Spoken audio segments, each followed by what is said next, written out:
어머니, 또 약 드시는 거 까먹으셨어요? 며느리 한지영의 목소리에는 걱정보다는 짜증이 섞여 있었습니다. 아, 미안해. 깜빡했나 보네. 김순희 할머니가 머쓱하게 웃으며 대답했습니다. 깜빡이 한두 번이에요? 요즘 자꾸 그러시네. 지영이 약통을 탁 하고 식탁에 내려놓았습니다. 순이는 올해 73입니다. 남편이 돌아가신 후 30년간 종로에서 작은 식당을 운영하며 아들을 키웠죠. 5년 전 식당을 정리하고 아들 부부와 함께 살기 시작했습니다. 처음에는 괜찮았습니다. 하지만 최근 들어 작은 실수가 잦아졌습니다. 안경을 어디 뒀는지 찾거나 며느리 이름이 순간 생각나지 않거나 오늘이 무슨 요일인지 헷갈리는 정도. 평범한 노화 현상이었습니다. 하지만 며느리는 달랐습니다. 여보, 어머니 요즘 정말 이상해. 어제는 3번이나 같은 질문하셨어. 지영이 남편 민호에게 속삭였습니다. 엄마 나이가 있으시잖아. 나이? 치매 오는 거 아니야? 치매까지는. 내 친구 엄마도 그렇게 시작했다니까. 나중엔 대소변도 못 가리고. 순이는 부엌에서 설거지를 하다가 그 대화를 들었습니다. 가슴이 철렁했습니다. 치매? 자신은 멀쩡한데 며느리가 자꾸 그렇게 몰아가는 느낌이었습니다.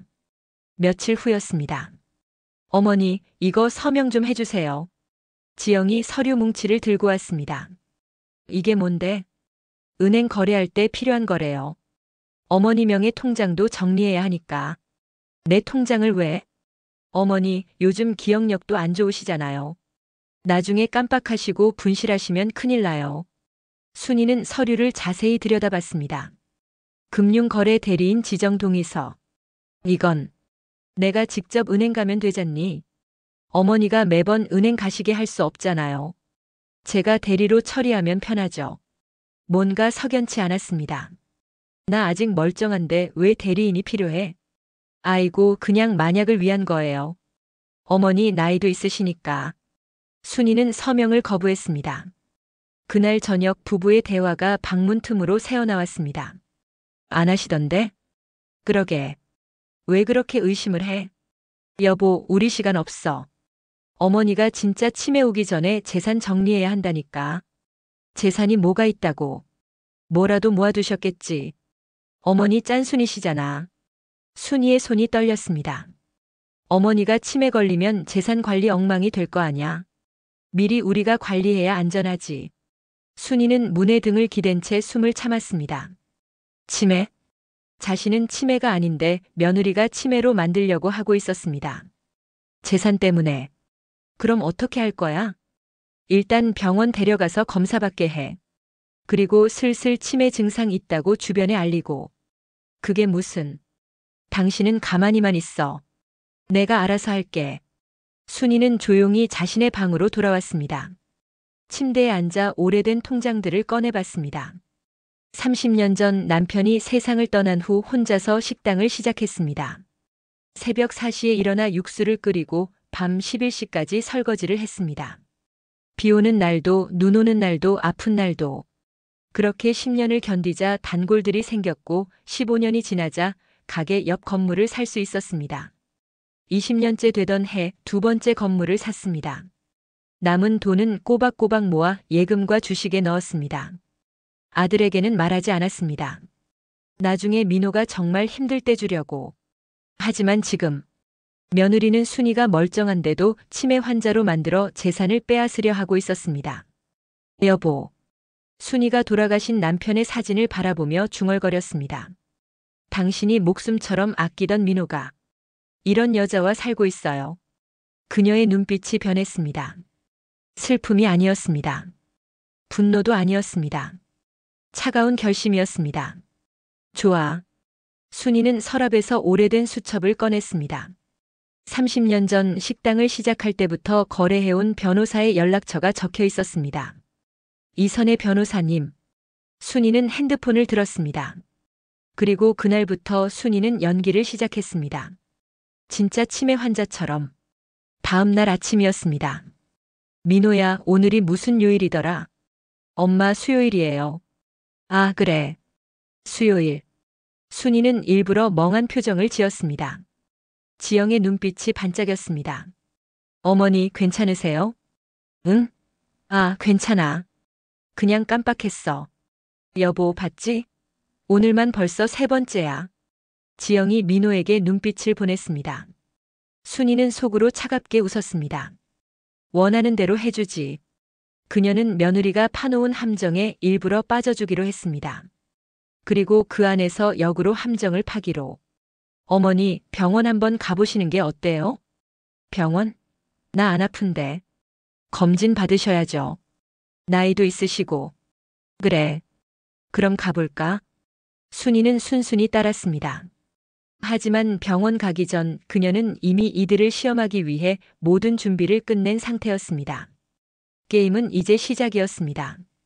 순이는 며느리가 생각하는 치매 할머니를 완벽하게 연기할 것입니다.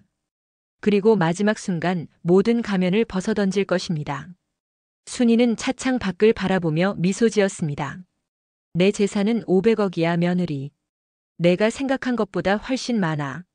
순이는 매일 조금씩 증상을 심화시켰습니다. 민호야, 밥 먹었니? 엄마, 방금 같이 먹었잖아요.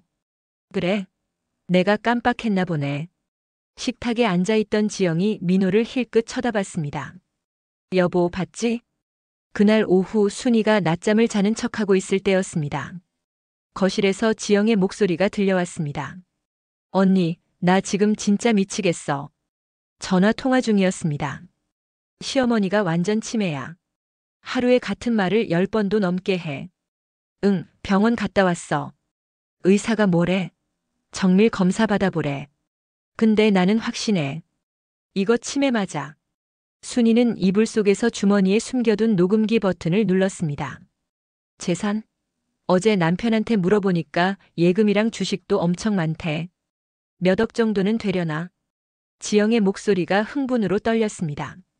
그래서 내가 지금 후견인 신청 준비 중이야. 치매 환자는 법적으로 후견인 필요하거든. 응, 후견인 되면 재산 관리 다 내가 하는 거야. 통장이고 뭐고 다. 순이의 손이 이불을 꽉 쥐었습니다. 요양원? 당연히 보낼 거지. 같이 살기 시작했을 때부터 치매로 몰고 요양원 보낼 계획이었어. 나도 내 인생 살아야지. 비싼데? 아니, 그냥 적당한 데 보낼 거야. 보니까 진짜 치매 같더라고. 치매 환자가 뭘 알겠어? 전화가 끊겼습니다. 순이는 눈을 뜨고 천장을 바라봤습니다. 눈물이 날 것 같았지만 참았습니다. 증거 확보. 1단계 완료. 저녁 식사 시간이었습니다. 어머니, 식사하세요. 지영이 놓은 밥상은 점점 간소해지고 있었습니다. 이게 저녁이니? 순이 앞에는 찬밥과 김치 하나뿐이었습니다. 반면 민호와 지영 앞에는 삼겹살과 된장찌개가 놓여 있었습니다. 어머니는 소화 안 되시니까 간단하게 드시는 게 좋아요. 나는 괜찮은데. 어머니가 뭘 아세요? 제가 다 알아서 할게요. 순이는 찬밥을 한 숟가락 뜨다가 멈췄습니다. 이 밥. 어제 밥 아니니? 어머니, 밥이 어제 거든 오늘 거든 무슨 상관이에요? 버리긴 아까우니까 드시는 거지. 지영의 말에 민호가 잠시 젓가락질을 멈췄습니다. 여보, 그래도. 당신은 가만히 있어. 지영이 날카롭게 쏘아붙이자 민호는 입을 다물었습니다. 순이는 밥을 먹는 척하며 속으로 생각했습니다. 민호야, 내가 이걸 보고도 가만히 있구나. 며칠 후 상황은 더욱 악화되었습니다. 어머니, 오늘부터 방에서만 지내세요. 왜 그래야 하는데? 어제 새벽에 현관문 열고 나가시려고 하셨잖아요. 위험하니까 방에 계셔야죠. 사실 순이는 화장실 가려고 일어났던 것뿐이었습니다. 나는 화장실 가려고. 치매 환자는 판단력이 흐려져요. 어머니가 뭘 아세요? 지영이 순이의 방문 밖에 작은 벨을 달았습니다. 필요한 거 있으면 이거 누르세요. 제가 와드릴게요. 사실상 감시였습니다. 그날 밤 순이는 핸드폰으로 변호사 이선희에게 조용히 전화를 걸었습니다. 증거는 계속 모으고 있어요. 너무 무리하지 마세요. 괜찮습니다. 조금만 더 참으면 돼요. 후견인 신청 들어오면 제가 바로 차단할게요. 이미 법원에 언니 자필 진술서 제출해뒀으니까. 감사해요. 그리고 며느리가 만약 재산 관련 서류에 손대면 그건 명백한 사기야. 증거만 확보하세요. 순이는 전화를 끊고 창밖을 바라봤습니다. 달빛이 차갑게 방 안을 비추고 있었습니다. 2주가 더 지났습니다. 여보, 이거 봐. 지영이 서류를 들고 민호에게 보여줬습니다. 이게 뭐야? 후견인 신청서. 내일 법원에 제출할 거야. 아직 엄마가 완전히 치매는 아닌데. 아니긴 뭐가 아냐. 매일 보면 몰라? 완전히 정신 나갔어. 민호가 입술을 깨물었습니다. 그래도 엄마가 우리 키우시느라 얼마나 고생하셨는데. 그래서 요양원 보내는 거잖아. 거기서 전문적으로 케어받으시는 게 나아. 비용은 어머니 돈으로 내지. 후견인 되면 다 내가 관리할 수 있어. 순이는 방문 틈으로 모든 걸 듣고 있었습니다. 녹음기는 계속 돌아가고 있었습니다. 다음 날 아침이었습니다. 어머니, 오늘 법원 좀 가야 해요. 법원? 왜? 그냥 간단한 절차예요. 어머니 건강 관련해서. 나는 안 갈래. 어머니, 이건 선택사항이 아니에요. 지영의 목소리가 차갑게 식었습니다. 가기 싫으면 어쩔 수 없죠. 법원에서 직접 오실 테니까. 순이는 고개를 숙였습니다. 하지만 그녀의 입가에는 미세한 미소가 걸려 있었습니다. 드디어 내가 선을 넘었구나. 법원 가는 차 안에서 순이는 핸드폰으로 이선희에게 문자를 보냈습니다. 오늘 작전 개시. 답장이 왔습니다. 준비 완료. 법정에서 뵙겠습니다. 순이는 핸드폰을 끄고 창밖을 바라봤습니다. 며느리는 뒷좌석에서 신이 나서 민호와 속삭이고 있었습니다. 오늘만 지나면 다 끝이야. 정말 괜찮은 거지? 당연하지. 걱정 마. 순이는 속으로 중얼거렸습니다. 아니야, 며느리. 이제 시작이야. 법원 건물이 점점 가까워지고 있었습니다. 그리고 그곳에서 며느리는 평생 잊지 못할 순간을 맞이하게 될 것입니다. 법원 복도는 차갑고 조용했습니다. 순이는 의자에 앉아 고개를 숙이고 있었습니다. 마치 정말로 정신이 흐릿한 노인처럼 보였죠. 지영은 옆에 앉아 서류를 확인하며 만족스러운 표정을 짓고 있었습니다. 어머니, 조금만 참으세요. 금방 끝날 거예요. 지영의 목소리는 겉으로는 다정했지만 그 속에는 승리의 확신이 묻어 있었습니다. 민호는 불안한 얼굴로 복도를 서성이고 있었습니다. 여보, 정말 이래도 되는 걸까? 당신은 좀 가만히 있어. 이게 다 어머니를 위한 거야. 그래도 뭐? 어머니 혼자 두면 재산 관리도 못하시고 사기꾼들한테 다 뜯길 수도 있어. 우리가 지켜드려야지. 지영의 논리는 완벽했습니다. 적어도 겉으로는. 바로 그때 법원 복도 반대편에서 한 여성이 걸어왔습니다. 50대 후반 단정한 정장 차림의 여성이었습니다. 실례합니다. 한지영 씨 맞으신가요? 네, 그런데 누구시죠? 이선의 변호사입니다.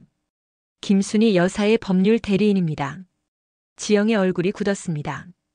법률 대리인이요? 무슨 소리예요? 김순희 여사께서는 이미 3주 전에 저를 선임하셨습니다. 그리고 오늘 이 자리에서 말씀드릴 게 있어서 왔습니다. 뭐라고요? 지영이 순이를 돌아봤습니다. 순이는 여전히 고개를 숙이고 있었습니다. 어머니, 이게 무슨 일이에요? 이선의 변호사가 서류 가방에서 두꺼운 봉투를 꺼냈습니다. 먼저 이것부터 보시죠. 봉투 안에는 녹취록이 들어 있었습니다. 지영이 친구와 통화한 내용, 민호와 속삭인 대화, 그리고 요양원 상담 기록까지. 모든 것이 날짜와 시간과 함께 정확하게 기록되어 있었습니다. 이건. 지영의 손이 떨리기 시작했습니다. 그리고 이것도 보세요. 다음 서류는 병원 기록이었습니다. 김순희 여사께서는 지난주 서울대병원에서 정밀 검사를 받으셨습니다. 결과는 완전히 정상입니다. 치매는커녕 경도인지장애 증상도 전혀 없습니다. 그럴 리가. 지영이 서류를 빼앗듯 받아들었습니다. 정말로 거기에는 정상 판정이 선명하게 찍혀 있었습니다. 어머니, 이게 대체 무슨 일이에요? 지영이 순이를 돌아봤습니다. 그 순간이었습니다. 순이가 천천히 고개를 들었습니다. 그녀의 눈빛은 더 이상 흐릿하지 않았습니다. 날카롭고 차갑고 분노로 가득 차 있었습니다. 연기였어. 순이의 목소리는 또렷했습니다. 뭐라고요? 치매 연기. 내가 나를 치매 환자로 만들려고 할 때부터 시작한 거야. 지영의 얼굴에서 피가 쑥 빠졌습니다. 어머니. 설마. 넌 내가 정말 치매라고 믿었지? 그래서 내 재산을 가로채려고 했고. 순이가 자리에서 일어섰습니다. 그녀의 등은 더 이상 굽지 않았습니다. 70대라고 믿기 힘들 정도로 꼿꼿했죠. 어머니, 오해예요. 저는 그냥. 오해? 내가 전화로 친구한테 한 말 다 녹음했어. 이선의 변호사가 핸드폰을 꺼내 재생 버튼을 눌렀습니다. 지영의 목소리가 스피커를 통해 흘러나왔습니다. 후견인 되면 재산 관리 다 내가 하는 거야. 통장이고 뭐고 다. 요양원? 당연히 보낼 거지. 비싼데? 아니, 그냥 적당한 데 보낼 거야. 어차피 치매 환자는 뭘 알아? 녹음이 끝나자 복도는 무거운 침묵에 잠겼습니다.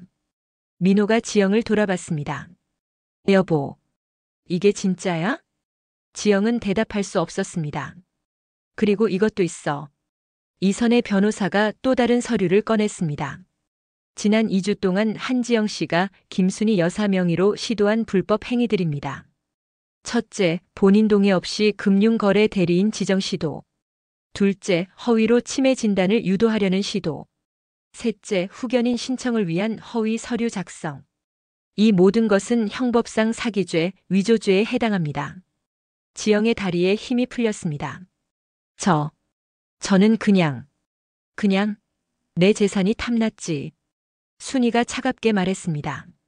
난 500억 정도의 재산이 있으니까. 민호가 놀라 어머니를 쳐다봤습니다. 그래. 내가 모르는 사이에 엄마는 그만큼 재산을 모았어. 종로 건물 2채, 예금, 주식, 부동산 포함해서. 엄마, 너한테 주려고 했어, 민호야. 내가 정말 힘들 때, 내가 진심으로 가족을 아낄 때. 순이의 목소리가 떨렸습니다. 그런데 넌 그 여자가 나를 치매 환자 취급하는 걸 보고도 막지 않았어. 엄마, 나는 몰랐어. 몰랐어? 내가 찬밥 먹는 것도 봤잖아. 방에 갇혀 지내는 것도 알았잖아. 민호는 고개를 숙였습니다. 이선의 변호사님. 순이가 변호사를 돌아봤습니다. 서류 준비됐죠? 네, 여사님. 이선의 변호사가 새로운 서류 봉투를 꺼냈습니다. 이건 뭐예요? 지영이 떨리는 목소리로 물었습니다. 유언장 개정본이야. 순이가 차갑게 말했습니다.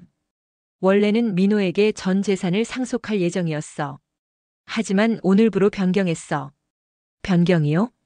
내 재산 500억 중에서 450억은 사회에 기부해. 고아원, 양로원, 그리고 혼자 사는 노인들을 위한 재단에. 지영의 입이 떡 벌어졌습니다. 그리고 나머지 50억은 민호에게 줘. 단 조건이 있어. 조건이요? 민호가 고개를 들었습니다. 내가 그 여자랑 이혼하고 평생 나를 모시고 산다면. 엄마. 그렇지 않으면 너한테도 한 푼 안 줘. 500억 전부 기부야. 순이의 목소리는 단호했습니다. 지영이 민호의 팔을 붙잡았습니다. 여보, 이건 아니잖아. 우리 5년이나 같이 살았어. 5년? 순이가 비웃었습니다. 5년 동안 너는 시어머니를 치매 환자로 만들려고 했어. 재산 때문에. 저는. 됐어. 변명 필요 없어. 순이가 손을 저었습니다. 오늘부로 너는 우리 집에서 나가. 짐은 오늘 안으로 빼고. 어머니. 안 나가면 경찰 부를 거야. 사기 미수로 고소할 증거는 충분해. 이선의 변호사가 고개를 끄덕였습니다. 지영은 더 이상 할 말이 없었습니다. 그녀는 비틀거리며 벽에 기댔습니다. 민호야. 순이가 아들을 돌아봤습니다. 넌 선택해. 너에게 정말 실망했지만 아들이니 마지막 기회를 줄게. 민호는 어머니와 아내 사이에서 고개를 떨구고 있었습니다. 시간은 오늘까지야. 오늘 저녁까지 답을 줘. 순이는 그 말을 끝으로 돌아섰습니다. 복도에는 지영과 민호만 남았습니다. 지영이 무릎을 꿇으며 울기 시작했습니다. 여보, 어떻게? 하지만 민호는 대답하지 않았습니다. 그는 어머니의 뒷모습을 멍하니 바라보고 있었습니다. 70년을 살아온 여자, 30년을 혼자 버텨온 여자, 그리고 며느리의 탐욕을 모두 지켜본 여자. 순이는 법원 밖으로 나가며 하늘을 올려다봤습니다. 여보, 돌아가신 남편에게 속삭였습니다. 내가 제대로 했죠? 바람이 불었습니다. 마치 남편의 대답처럼. 그날 저녁, 순이는 30년 전 남편과 함께 살던 종로의 오래된 집으로 돌아왔습니다. 먼지가 쌓인 거실, 빛바랜 커튼, 하지만 순이에게는 이곳이 더 편안했습니다. 여사님, 정말 여기서 지내시려고요? 이선의 변호사가 걱정스럽게 물었습니다. 여기가 제 집이에요. 순이가 창문을 열자 종로의 저녁 공기가 흘러들어왔습니다. 민호한테서 연락 오면 알려주세요. 알겠습니다. 이선희가 나가고 순이는 혼자 남았습니다. 오래된 소파에 앉아 남편의 사진을 꺼내봤습니다. 여보, 내가 너무 냉정했을까? 하지만 대답은 없었습니다. 바로 그때 핸드폰이 울렸습니다. 민호였습니다. 엄마, 말해라. 엄마, 나 이혼하기로 했어. 순이의 손이 미세하게 떨렸습니다. 정말이냐? 응. 지영이랑 방금 이야기 끝났어.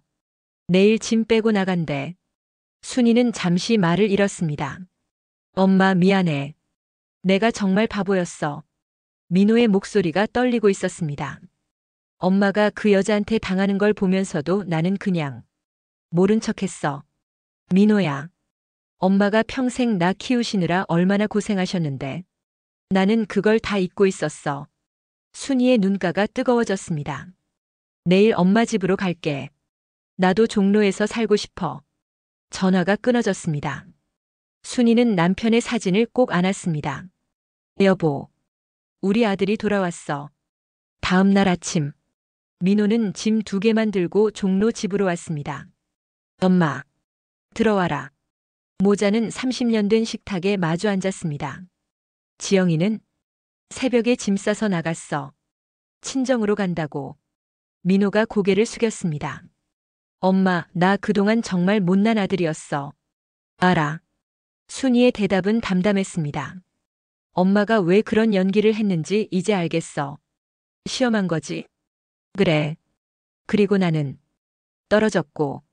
민호의 눈에 눈물이 고였습니다. 하지만 엄마는 나한테 마지막 기회를 준 거야. 순이는 아들의 손을 잡았습니다. 민호야, 엄마는 내가 돈 때문에 나를 사랑하는 게 아니라는 걸 확인하고 싶었어. 엄마, 나 이제부터 제대로 할게. 엄마 식당도 다시 열고 싶어. 식당? 응. 엄마가 30년 동안 하셨던 그 식당. 나한테 가르쳐 줘. 나도 배우고 싶어. 순이의 얼굴에 미소가 번졌습니다. 그래. 그럼 내일부터 시작하자. 일주일 후. 종로 뒷골목의 작은 식당이 다시 문을 열었습니다. 순이네 식당 -2호점. 간판은 낡았지만 안에서는 따뜻한 김이 피어오르고 있었습니다. 민호야, 국물간 좀 봐봐. 네, 엄마. 모자는 나란히 부엌에서 일하고 있었습니다. 점심시간이 되자 손님들이 하나둘 들어오기 시작했습니다. 어머, 순이 씨. 진짜 다시 여셨네요.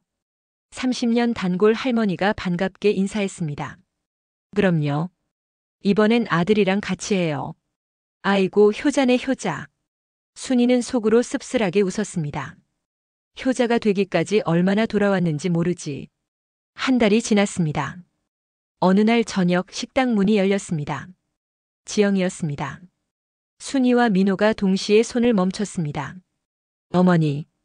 지영의 얼굴은 초췌했습니다. 명품 가방 대신 낡은 숄더백을 메고 있었죠. 뭐하러 왔니? 순이의 목소리는 차갑했습니다. 사과하러 왔어요. 지영이 고개를 숙였습니다. 제가 정말 잘못했어요. 이제 와서? 알아요. 용서받을 수 없다는 거. 하지만 그래도 말하고 싶었어요. 지영이 무릎을 꿇었습니다. 식당 안에 있던 손님들이 웅성거리기 시작했습니다. 어머니, 저는 돈에 눈이 멀었어요. 500억이라는 숫자가 제 이성을 마비시켰어요. 일어나. 순이가 차갑게 말했습니다. 여기서 무릎 꿇는다고 해서 달라지는 건 없어. 알아요. 알아요. 지영이 눈물을 흘렸습니다. 저는 그냥 제가 얼마나 나쁜 사람이었는지 깨달았다는 걸 말하고 싶었어요. 깨달았으면 됐어. 이제 가. 어머니. 민호 오빠. 지영이 민호를 돌아봤습니다. 하지만 민호는 고개를 돌렸습니다. 나도 할 말 없어. 가줘. 지영은 더 이상 버틸 수 없었습니다. 그녀는 비틀거리며 식당을 나갔습니다. 문이 닫히고 식당은 다시 조용해졌습니다. 엄마, 내가 너무 냉정했나? 민호가 조심스럽게 물었습니다. 아니야.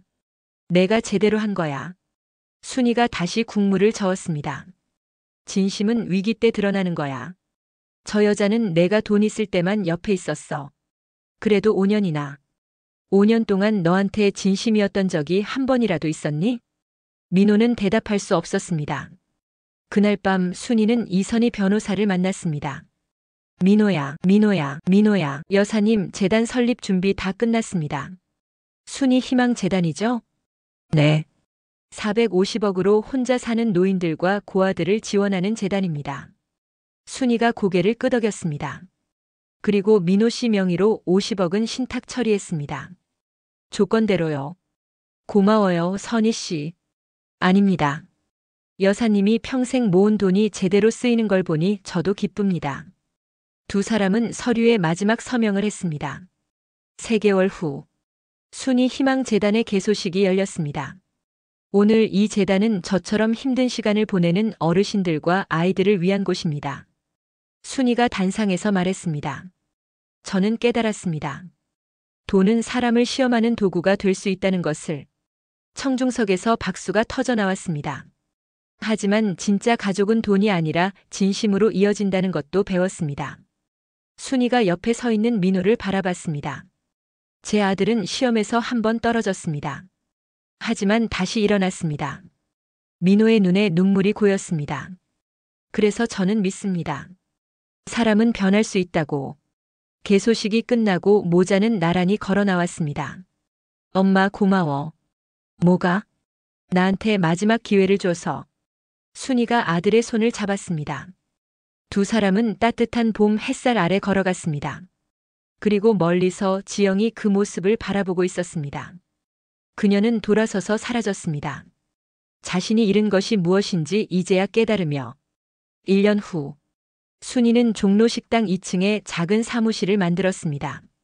순이 희망재단 간판이 걸려 있었고 매주 화요일 오후면 이곳에서 특별한 모임이 열렸습니다. 할머니, 저 이번 달 장학금 받아서 대학 등록금 낼 수 있어요.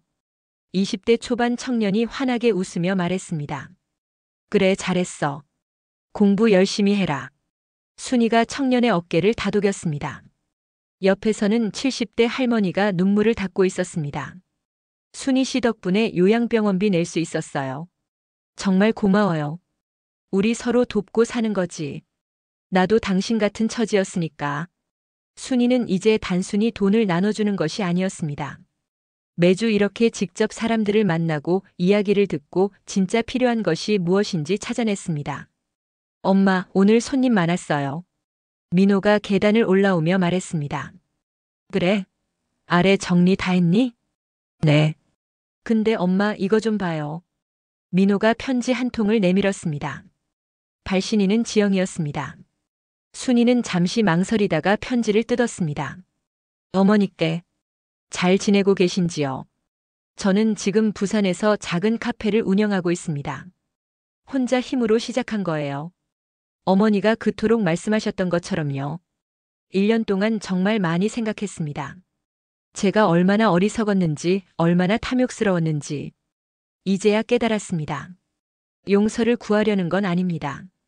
다만 어머니가 제게 보여주신 교훈을 평생 잊지 않겠다는 약속을 드리고 싶어서 이 편지를 씁니다. 부산에 오시면 커피 한 잔 대접하고 싶습니다. 지영 올림. 순이는 편지를 천천히 접었습니다. 엄마 이거. 민호야. 순이가 아들을 돌아봤습니다. 엄마가 그 여자한테 너무 냉정했을까? 아니에요. 엄마는 제대로 하신 거예요. 하지만 사람은 변할 수 있잖니. 너처럼. 민호는 잠시 말이 없었습니다. 전 엄마 뜻을 따를게요. 순이는 창밖을 바라봤습니다. 종로거리에는 사람들이 바쁘게 오가고 있었습니다. 모두 자기 인생을 살아가는 사람들. 다음 주에 부산 가자. 네. 그 여자가 진짜 변했는지 확인하고 싶구나. 일주일 후 순이와 민호는 부산행 KTX를 탔습니다. 해운대 근처 작은 골목 다시 카페라는 간판이 보였습니다. 문을 열고 들어가자 지영이 카운터에서 커피를 내리고 있었습니다. 어서 오세요. 지영이 고개를 들었습니다. 그녀의 얼굴이 굳었습니다. 어머니, 오빠, 편지 받았어. 순이가 조용히 말했습니다. 지영은 잠시 멈칫하다가 앞치마를 벗었습니다. 앉으세요. 커피 내려드릴게요. 세 사람은 창가 자리에 앉았습니다.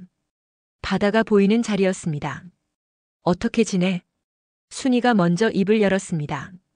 보시다시피 작은 카페 하나 운영하고 있어요. 힘들지? 힘들죠.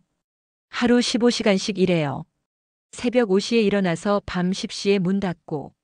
지영이 쓸쓸하게 웃었습니다. 그런데 이상하게도 행복해요. 행복? 네. 제 손으로 번 돈으로 제 가게를 운영하는 게. 순이는 아무 말 없이 커피를 마셨습니다. 어머니, 정말 죄송했어요. 이제 와서 사과받으려고 온 건 아니야. 알아요. 너한테 확인하고 싶은 게 있어서. 뭔데요? 내가 진짜 변했는지. 지영이 고개를 숙였습니다. 어머니, 저는 그때 미쳤었어요. 500억이라는 숫자가 저를 괴물로 만들었어요. 그래서? 지금은 달라요. 저는 이제 하루 50만 원 벌면 행복해요. 손님이 커피 맛있다고 하면 그게 제일 기뻐요. 순이가 지영의 손을 바라봤습니다. 한때 매니큐어로 반짝이던 손은 이제 거칠고 상처투성이었습니다. 이 손으로 뭘 배웠니? 일하는 게 얼마나 힘든지요. 그리고 어머니가 얼마나 대단하셨는지요. 지영의 눈에 눈물이 고였습니다. 어머니, 용서해달라는 건 아니에요. 다만 제가 달라졌다는 걸 보여드리고 싶었어요. 순이는 잠시 침묵했습니다. 그리고 가방에서 봉투 하나를 꺼냈습니다. 이게 뭐예요? 열어봐. 지영이 봉투를 열자 수표가 들어있었습니다. 5천만 원. 어머니, 이건 카페 확장 자금으로서. 저는 받아. 하지만 조건이 있어. 순이가 지영의 눈을 똑바로 바라봤습니다. 이 돈으로 내가 성공하면 그때는 다른 사람 도와줘. 나처럼. 지영이 눈물을 흘리며 고개를 끄덕였습니다. 그리고 하나 더. 네? 너가 민호를 정말 사랑했고 지금도 그렇다면. 민호가 놀라 어머니를 쳐다봤습니다. 최소한 3년은 혼자 살아봐. 내 힘으로. 그때도 내가 민호를 사랑한다면 다시 생각해보자. 어머니. 지영이 순이의 손을 잡으려 했지만 순이는 손을 거뒀습니다. 아직은 아니야. 알겠어요. 3년. 꼭 증명할게요. 순이는 자리에서 일어났습니다. 그럼 우린 가봐야겠다. 어머니, 잠깐만요. 지영이 카운터로 달려가 무언가를 가져왔습니다. 작은 액자였습니다. 돈은 사람을 시험하지만 진심은 시간이 증명한다. 마이너스 김순이. 어머니가 그때 하신 말씀이요. 제가 매일 보면서 새기고 있어요. 순이는 처음으로 미소 지었습니다. 그래. 시간이 증명할 거야. KTX 안. 민호가 조심스럽게 물었습니다. 엄마, 정말 다시 만나도 돼요? 3년 후에 생각해봐라. 그때도 내가 저 여자를 사랑한다면. 엄마는 어떻게 생각하세요?